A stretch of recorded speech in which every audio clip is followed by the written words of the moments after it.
الاخوان باش نطلقوا ننظموا بداو يلا تفضل سي شرقي. التقييد ديال المقابله كابتن، هل يمكن ان نقول اننا اضعنا فوز الكاس المتناول؟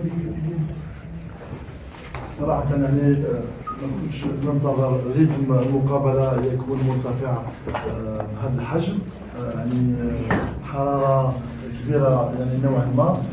خفت لا تأثر على اللاعبين، ولكن الحمد لله يعني اللاعبين استجابوا. يعني كلا الفريقين كانت مقابلة مفتوحة، يعني كل فريق كان قادر يسجل. احنا ضغطناهم وقربنا اكثر يعني الحظوظ تاعنا باش نسجلوا. اظن ضيعنا يعني عده فرص، خاصه في الدقائق الاخيره من المباراه، وين فريق الخصم كان يلعب في كرات يعني قصيره، ولكن قد ما يقرب الى المرمى يحاول يلعب على كرات مرتفعه نوعا ما. ولكن عموما ظن الحمد لله الدفاع بعد ما سجل علينا الهدف الاول كان في محله، يعني كان مركز كثير ومندفع، يعني كنا اكثر انسجام دفاعيا، ولكن هجوميا نظن ان دانجي ما كانش في يومه. عبوبي في الشوط الثاني نقص شويه الريتم تاع الريتم ديالو، سينو كنا قادرين يعني نبعثوهم خاصه من الجهه اليمنى تاع الخصم. عموما نظن ان التعادل يعني كي نشوف المقابله ككل منصف للفريقين. طيب السيد جو ديال المقابله الماجيه معكم عندنا يوم الاربعاء ان شاء الله مقابله نحاولوا كيف يعني نسترجعوا اللاعبين. ما تنساوش عندنا اللاعب ادم الفتي ان شاء الله نسترجعوه يوم الاربعاء ولا يوم الاحد. وعندنا مفاجاه يعني لاعب اللي رايح ان شاء الله يكون معنا خلال هذا الاسبوع ان شاء الله، لاعب يعني من طراز جيد ان شاء الله. نتمنوا ممكن يمد الاضافه، ونتمنوا يعني ممكن نعرفوا اللاعب ان شاء الله. انا ماذا بيا يعني حتى تكون 100%، لان البارحه يعني تمينا الصفقه انا والرئيس. هجوم دفاع المهم يكون نافع ان شاء الله. عزيز سليم نقول تلفزيون الاخوان المصورين الله يستاهلكم. تفضلوا الاخوان ديال التلفازه. ما كاينش شي سؤال ديال الاخوان في التلفازه؟ ما كاينش. كنت يعني كنشوفوا ان لوسي كامو السنه الماضيه كانوا مجموعه تاع المشاكل. بغيناك تكلم معنا بصراحه، واش كاين شي مشروع ديال فريق مغاير للسنه الماضيه؟ لوسيكا محتاجه والجماهير محتاجه والمدينه ككل ان الفريق يلعب ادوار طلائعيه، يكون من بين المراتب الاولى. انت ككوتش دوزتي معاهم هذه الفتره، كيبان لك واش كاين واحد المشروع، واش كاين واحد ليفيكتيف عندك كامل مقتنع به 100%؟ اولا اي مدرب ما يقدرش يقتنع 100% في الفيكتيف تاعو. اما من ناحيه المشروع فاظن فيه سيسكادي رجل يعني اللي عنده مستوى اجتماعي ومستوى يعني علمي كبير، وعنده المسيرين اللي معاه. تكلمنا في هذا المشروع هذا يعني لبناء فريق تنافسي. نظن ان اليوم شحال من لاعبات تاع الموسم الماضي اللي بداوا المقابله، يعني 9 لاعبين بداوا المقابله، زيد التغيير تاع قلعي وقادم، يعني 11 لاعب تاع الموسم 11 لاعب تاع الموسم الماضي. فاظن هذه الاستمراريه في العمل تخلينا ان نفكروا اكثر. ولكن كما قلت لك احنا استثمرنا في لاعبين بالك نكونوا قادرين نغلطوا فيهم. ولكن عموما نظن ان يعني احنا ان شاء الله بالاهداف المسطره نقدروا نحصلوهم بهذه المجموعه. وكما قلت لك ان شاء الله تكون مفاجاه طيبه هذا الاسبوع هذا، بالك واحد راهو في الطريق، واذا كان في الثاني راح نفرحوا الجماهير تاعنا. احنا ماذا بينا، لان الجماهير الخارجيه تعرف الكره صراحه. انا كي يجوني التدريب ونتكلم معاهم صراحه يعني بغض النظر عن بعض الاشباه، اما المتفرجين اللي عاده ما يجونا ويتواصلوا معنا حنا منفتحين معاهم ونتكلموا معاهم، وعارفين انه فيه ركيزه، لان 9 لاعبين اللي بداوا المقابله تسمى ركيزه اساسيه في مشروع الفريق. أزل الأجوبة نرجعوا المباراة عندي سؤالين. السؤال الأول، هل أنت راضي على أداء الدفاع؟ لأن كناش من الموسم والمباريات الأخيرة يتغير لا يستقر حاله كل مباراة. الآن رجع الجماعة كمدافع أيمن، أيت معلم كمدافع أيسر. السؤال الثاني، واش ما تأثرتوش من تضييع ضربة جزاء عن طريق اللاعب محمد أمين الترزوي في وقت حساس الجولة الثانية؟ يعني والله العظيم أنا قبل المباراة عندي قبل المباراة ندير شكون يتيري الأول وشكون يتيري الثاني. تكلمت مع الترزوي هذا عبوبي، تكلمت مع عبوبي الاولاني، قلت له عبوبي ان شاء الله اذا فيها ضربه جزاء انت تمشي. قال لي كوتش باش كان اقرب ليه تيرزوي، قال لي كوتش ماذا بيا تيرزوي. اظن خذا المسؤوليه الله غالب هذه كره القدم، ولكن مره اخرى ما كان حتى تاثير. احنا تمنينا لو سجل لكنا فزنا بالك بالمباراه، ولكن ما تنساوش ان احنا في المشروع في مشروع اللعب يعني اليوم كان خصم عنيد ويحب يشد الكره. الرجاء العام الموسم الماضي كان اكثر من 580 تمريره، بالك اليوم مع المدرب الجديد يقدر يكون احسن من الموسم الماضي. فاظن يعني عموما احنا ما لعبناش ضد اي فريق، ضد فريق محترم، لاعبين كبار اللي يشدوا الكره. لهذا يعني بالك ينتقدون يقول لك راكم لعبتوا اللور، ولكن مع فريق الرجاء اظن ما تقدرش تلعب باسلوب اخر. شكرا مرة اخرى. ارحب bienvenue à notre ami et collègue entraîneur. Je lui souhaite de la réussite ان شاء الله. شكرا. بالنسبه للعاب ولا دابا ضروري الالعاب دابا تعطيو بعض التسهيلات للعاب. تفضل.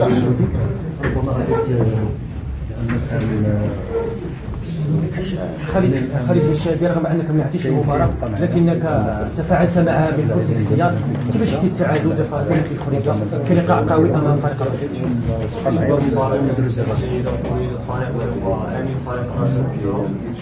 نشكر اللاعب على المجهود اللي داروا في هذه المباراه.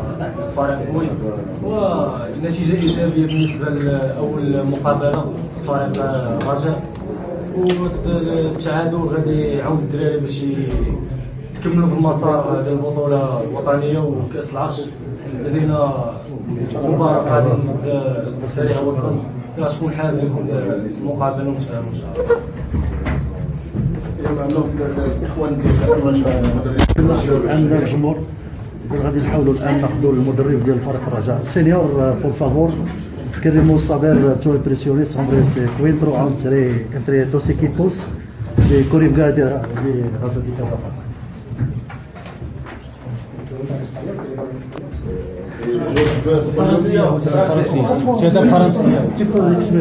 مفهوم الجميع. Bonjour. Je pense que c'est un match très pareil, très difficile pour nous. Je pense que l'adversaire a joué bien le match, a joué bien avec la pression, avec l'organisation, aussi avec le bon football. Je pense que c'est un match très pareil, très ouvert, avec beaucoup d'aller-retour, avec beaucoup de chaud. La température c'est chaud, ça affecte la physique de les joueurs. C'est un match difficile pour ça. Je pense que je dois donner la félicitation à l'adversaire parce qu'il a joué un bon match. Et nous, si nous faisons l'analyse des résultats, nous ne sommes pas contents avec les résultats parce que nous voulons gagner. Mais c'est vrai que l'analyse des matchs, c'est que c'est un match difficile. Il a commencé très bien le début du match, les 15 minutes de beaucoup de pression, de beaucoup d'intensité. Je pense que nous avons fait 2-3 erreurs qui les donnaient à l'équipe adversaire la chance de faire le premier but. Après le but, je pense que notre équipe a bien réactionné, nous avons joué bien au football, nous avons fait les 1-1 avec un bon but de Bader Benoun. Et après, nous avons joué bien et je pense que je me souviens d'une pareil de bonnes chances pour faire le deuxième but. Mais ce n'est pas possible. La deuxième mi-temps aussi, nous avons commencé avec une erreur importante. Nous avons donné la chance du penalty. Heureusement, Zenit a arrêté les pénaltys, mais le démarrage de la deuxième part, c'est aussi avec, je pense que nous devons jouer avec plus de concentration le démarrage de mi-temps, de la deuxième temps et de la première temps. L'équipe adversaire a montré plus, à ce moment, plus concentration, plus intensité. Après, les matchs de la deuxième mi-temps, je pense que c'est très ouvert. Bon, chance pour lui, chance pour nous, il y a beaucoup d'espace. Je me souviens des 3 bonnes chances pour nous, de Lucine, de Mavide. Mais finalement, il n'y a pas de but. C'est un match. Maintenant, je ne peux dire que je suis content avec le match parce que je pense que nous pouvons faire mieux, jouer mieux. Et aussi, le résultat, ce n'est pas le résultat que je veux. Je pense que nous devons gagner. Merci.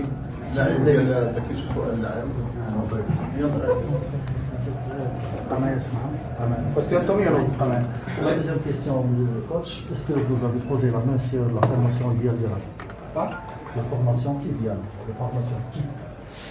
La formation idéale et la formation type n'existent pas. Il y a toujours un match différent, il y a toujours une situation différente, il y a toujours joueurs qui sont en une situation différente, il match, l'adversaire, il y a beaucoup de situations. Il n'y a pas une équipe type. Nous devons travailler avec une équipe de beaucoup de joueurs. Il y a qualité, il y a une profondité d'équipe pour je ne peux pas dire que nous avons un 11 type. Tu m'as compris? Nous devons faire. Nous avons une équipe de 15-16 qui sont bons joueurs. Ok? Coach, j'ai une question. On a vu Shakir sur plusieurs postes sur ces derniers matchs. Sur le match de Olympique Tchira, il a joué comme demi-centre. Aujourd'hui, on le voit sur un autre poste.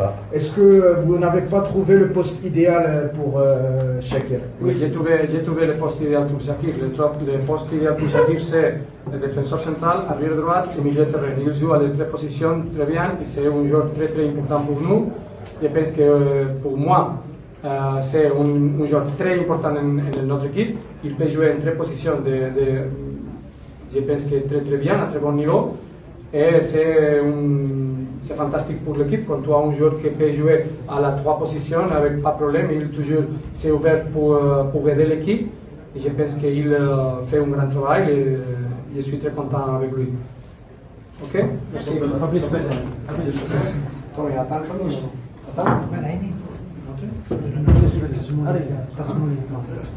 كاين فريق الرجاء الرياضي لعب اليوم مقابله تقريبا كبيره، ولكن كان الرجاء عنده مشكل بالثلث الاخير من بناء العمليات. يعني كاين مشكل، يعني فرص كثيره ضيع فريق الرجاء في هذه المقابله. واش المدرب داريتو كيتفائل على انه هذا الشيء غادي يصلح من القدام، ولا غيبقى ديما يتعاود شاك ماتش باغ كونتر الماتش الاولمبيك تشيرا كتلعب نجاح هجوميه تاكتيكمون فور، كيبدل الخطه ديالو 3 فور باغ ماتش. يعني هادشي ما كنشوفوش من المدربين المغاربه. قليل هو جاب هذا الفكر، يعني فكر كيتقارب مع فريق الرجاء الرياضي.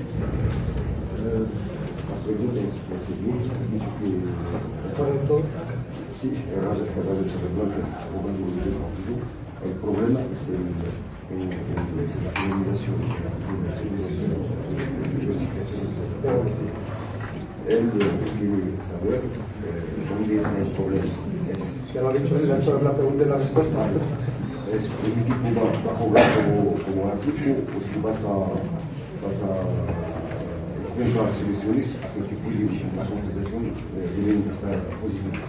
Segundo, ha dicho que usted cada vez cambia un poquito el sistema de juego. Aquí los entrenadores de momentos no cambian mucho. Tu concepción es optimista para...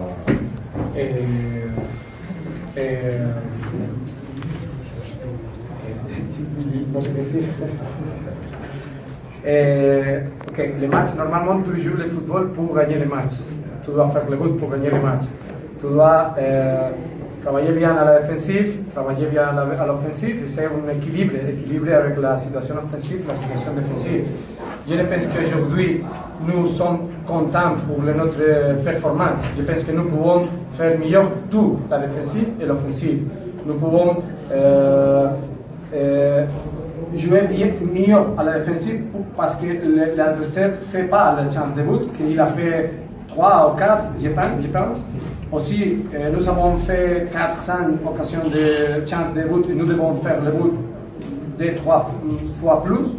Ce n'est pas que nous devons améliorer tout, la défensive et l'offensive. Je pense que le style de jeu de l'équipe, c'est toujours le même style. Nous jouons avec un style défini, je pense. Après le style, il y a occasions que tu peux faire une différente formation, une différente formation au terrain, parce que tu as un joueur plus offensif ou plus défensif, ou l'adversaire, il y a une chose que tu... Mais je pense que nous avons une plantilla, comment se dit plantilla? L'équipe, toute l'équipe, des groupes qui sont de bonne qualité, et je ne pense pas que cette équipe peut jouer seulement avec 11 joueurs. Nous devons aussi donner option à joueurs qui sont de bon niveau. Nous avons une concurrence à l'intérieur de l'équipe que c'est positif, et de cette concurrence nous pouvons améliorer les performances. C'est ce que je pense, mais pour faire ça nous besoin plus d'entraînement, plus matchs. Normalement, avec le bon travail, nous pouvons améliorer les résultats. Ok, merci.